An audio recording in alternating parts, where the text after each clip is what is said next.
Hello, everyone, and welcome to Fearless Fridays. My name is Dr. Benjamin Ritter, and today I want to talk about the value of money. Now, I'm a leadership and career coach. I guide others to create a career that they can love. So if you're feeling stuck, if you're not sure what to do next in your career, and know that you can do more, I'm the person that you probably should have a conversation with. We focus on the hard tools, so your resume, your LinkedIn, cover letter, but a lot of the soft skills and a lot of introspection. So we dive into what were your defining moments in life? What are your values? What do you truly love about work? How do you want to craft a job that you can truly enjoy and say that you love? And why am I telling you all this? This is not a pitch for my services. It's because I have to sell this to clients, prospective clients all the time to even have a business. And it costs a decent amount of money. Coaching is a luxury good. I have to admit that. Now, there's a lot of free stuff on the market to help people grow and develop personally and professionally. But there's a big difference between hiring a coach, investing in yourself, and the value that they can give to this other free stuff. So I have to show people the value of what I offer in comparison to the cost and the investment level. And so if someone's value of money isn't aligned with their growth or the desires they have for themselves, and they see it solely potentially as a numerical number, and they maybe haven't spent that amount of money before on something, it can be really hard for them to do it. It can be hard for anyone, really. And so when it comes to the value of money, how do you perceive money and the purchases of goods? When it comes to your own life, like where do you spend the most money? So that actually gives you a lot of information on what you deem is worth money, like the financial aspect of money. Where do you find yourself struggling to spend money?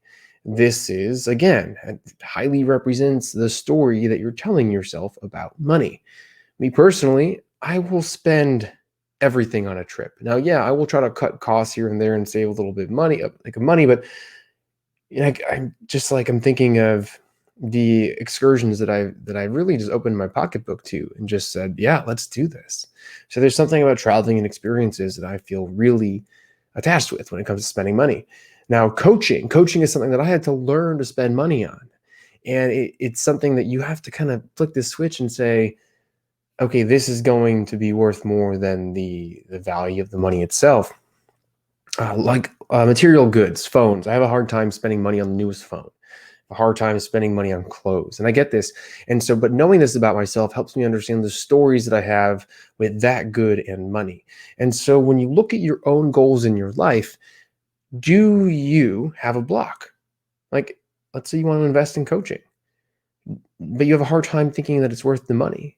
Then do you really want to invest in coaching? Because if the investment is going to lead you closer to the outcome that you want, isn't it worth almost anything? And so how do you value money in accordance to where you spend your money, where you want to spend your money and your goals? I challenge you to explore that. Write down the main goals that you have and evaluate if you have an open mind when it comes to investing in them financially. And if you're not going to invest in them financially, then maybe you need to start investing in them with more time. See, money tends to save time. That's really what it is. It's coaching saves time.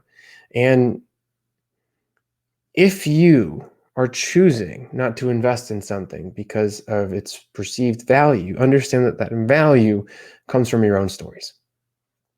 So hopefully you can take this information and it can help you make some future decisions for your own growth and help you just understand a little bit more about yourself when it comes to how and where and why you spend money.